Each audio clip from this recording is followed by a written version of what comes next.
Welcome to Lecture 7 of Unit 3, the last lecture for Unit 3. We've already talked about how rocks break down in the last lecture on weathering, and this is what happens as those little pieces of sediment get moved around, as they get moved from one place to another, as those loosened, dissolved, or worn away pieces of rocks get transported. We call that erosion. Alright, and the major agents of erosion are wind, the little sediments get blown away, water, especially around streams, rivers, or water coming off of a mountain, gravity, those little sediments or rocks falling down a mountainside, and ice, as in glaciers, pushing rocks with them. So as the rock weather, they don't always stay where they weathered from. A lot of times they get moved away. And this moving away is erosion. So erosion is the moving of the sediments. Now, we can talk about erosion not only in terms of rocks, we can also talk about it in terms of soil. And where this comes into play for us here in environmental earth science is we are also looking at the impact of the changes to the environment on humans and our impact on the environment itself.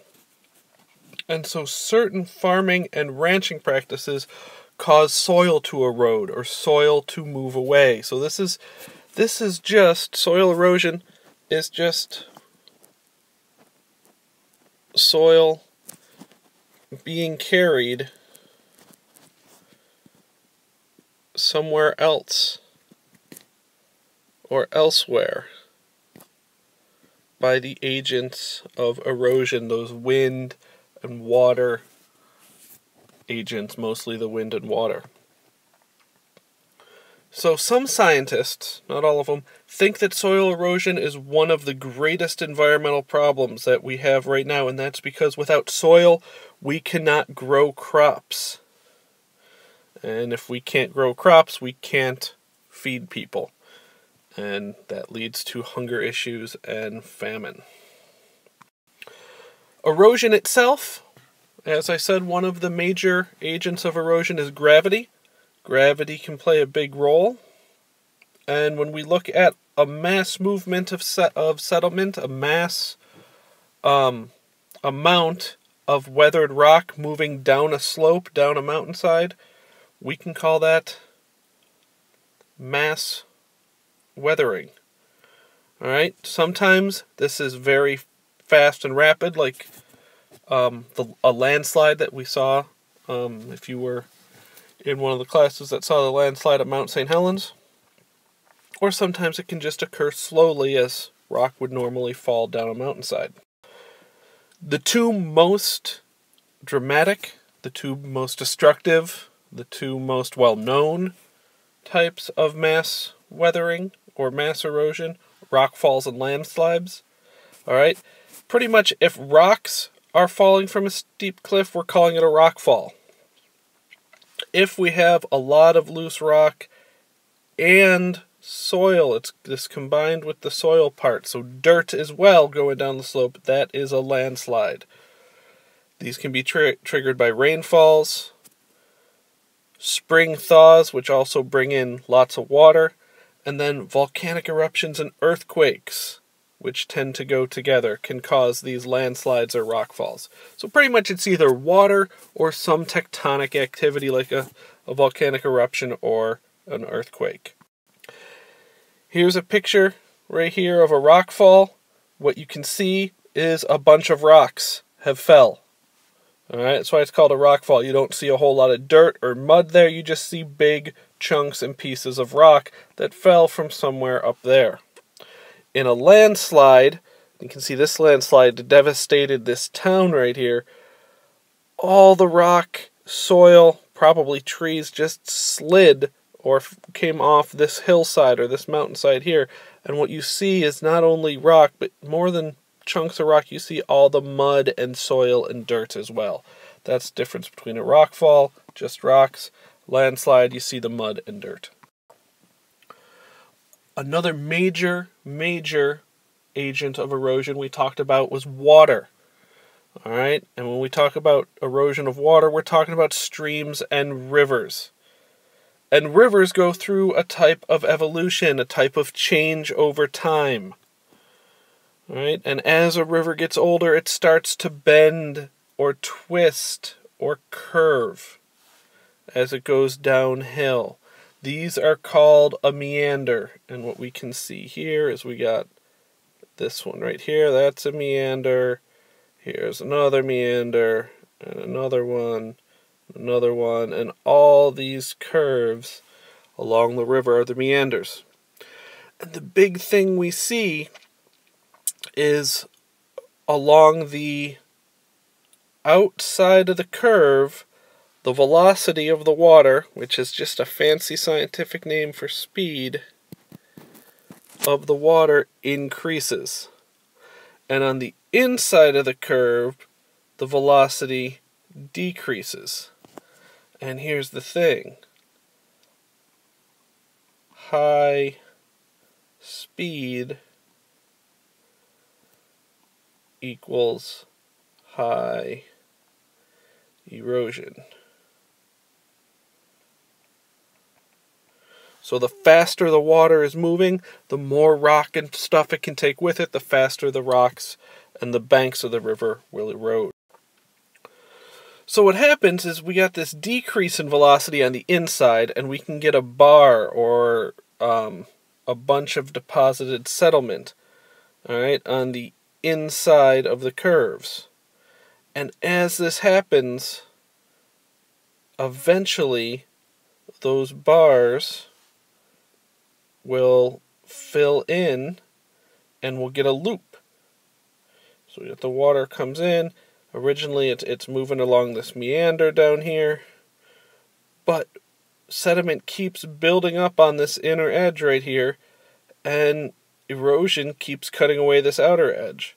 Well, the same thing's happening over here. Sediment builds up on the inner edge of the loop, erosion cuts away that outer edge of the loop, and we get a complete loop instead. Where it used to meander around, we get this complete loop. With that loop, as the water moves, it keeps pushing the sediment into there and eventually will break off the entire loop from the river. The river will get straighter and you'll be left with something called an oxbow lake, which is this meander, the curved part of the river that got left behind. So at some point, this river will just go along this yellow line straight path, and we'll be left with lakes.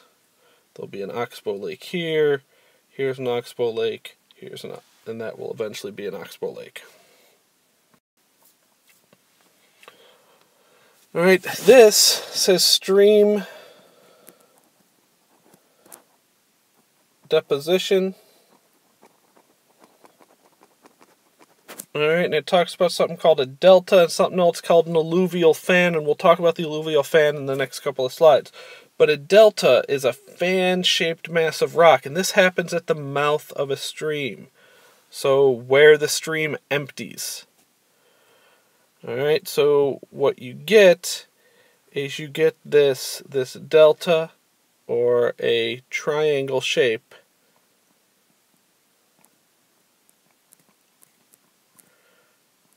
or fan-shaped bunch of rocks where the water comes in, or the water leaves the stream. So if this is our river coming up here, as it hits the water, it'll spread out like that. Let me get another color here. Alright, if like this is the shore. Alright, the water will spread out in this fan-shaped area, and that is called a delta. if it's in water. Right, here's a picture of a very famous delta. All right, there's our river. And this is the delta right in here where I'm drawing these blue lines. This is the Nile River Delta as it goes into the Mediterranean Ocean, or the Mediterranean Sea. All right, and what you can see is that it spreads out as a fan and drops a lot of the sediments, because as the water hits the ocean, it slows down. As it slows down, it can't carry as much stuff with it, so it drops a lot of the sediment and it fans out in this area. An alluvial fan is another fan-shaped mass of rock material deposited by a stream, but it is on land and not in the water. All right, a lot of times we see this when streams descend a steep slope, when they come off of a mountain and then hit a flat plain. Again, the speed of the stream decreases as the water spreads out, and that we get these deposits that again make this fan triangle shape. The big difference between alluvial fans and deltas, right in here, alluvial fans form on lands, deltas in the water. Alright, so here we go again. Here's the stream, and then there's the spread out, and that is on land, so that is an alluvial fan. So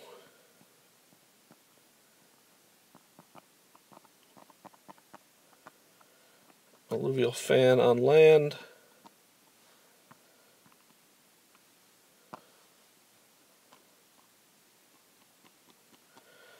delta in water.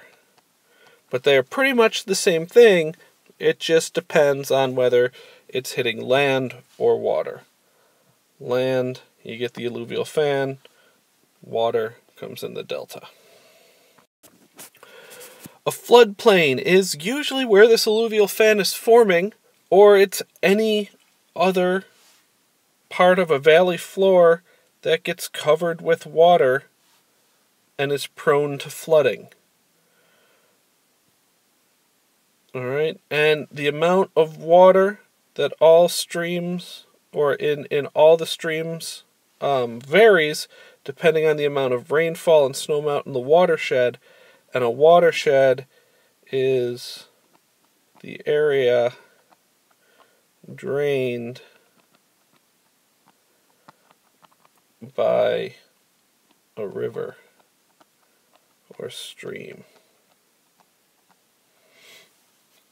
Alright, so all of the water that falls near the Genesee River flows into the Genesee River. So you'll see signs as you drive around, and you have to look for them. But if you pay enough attention as you're driving around the Genesee Valley or the Genesee River area, you'll see signs that say Genesee River Watershed. And any water that falls there eventually makes its way into the Genesee River. It gets drained by that river or stream. Now, as we have rivers that sometimes overflow, as a stream or a river overflows, it starts to lose velocity, lose speed, and will deposit its sediments, all right, along the banks of the channel. So if you remember when we had the flooding a few months ago, and we saw pictures of the towns that flooded, it looked like they were all muddy and yucky and gross. Well, the whole reason they were all muddy is the water came up over the edge, just like in this picture here. We have the water comes up over the edges, and as it spreads out, it slows down, and it leaves a layer of mud and sediment. And it leaves even a higher layer of mud and sediment right at the bank.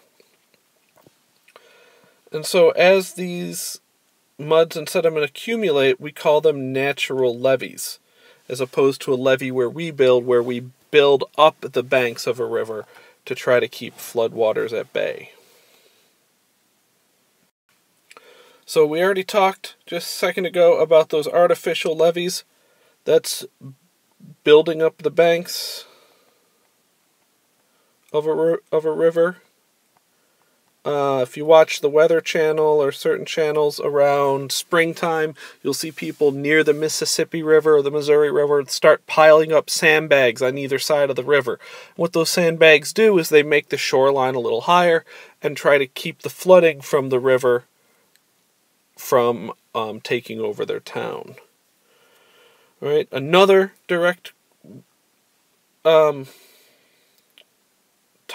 direct method, I guess, of flood control is building dams or stopping up a river in a big basin and then controlling how much water goes through. The other big thing that helps prevent floods are soil and soil conservation. All right. The more trees are in an area, the more roots of those trees in an area, the less soil erodes. The less soil erodes, the more stuff can grow. All right, so we want to avoid excess runoff when there's lots of rain, and that should help allow an area to drain better. But we also use more direct methods, such as dams and the artificial levees. And that's about it. I mean, I know it was kind of quick little stuff. We hit on a lot of topics, but just to do a quick review: erosion, moving sediments away from where they weathered from, or the rocks they weathered from. The erosion is moving them away.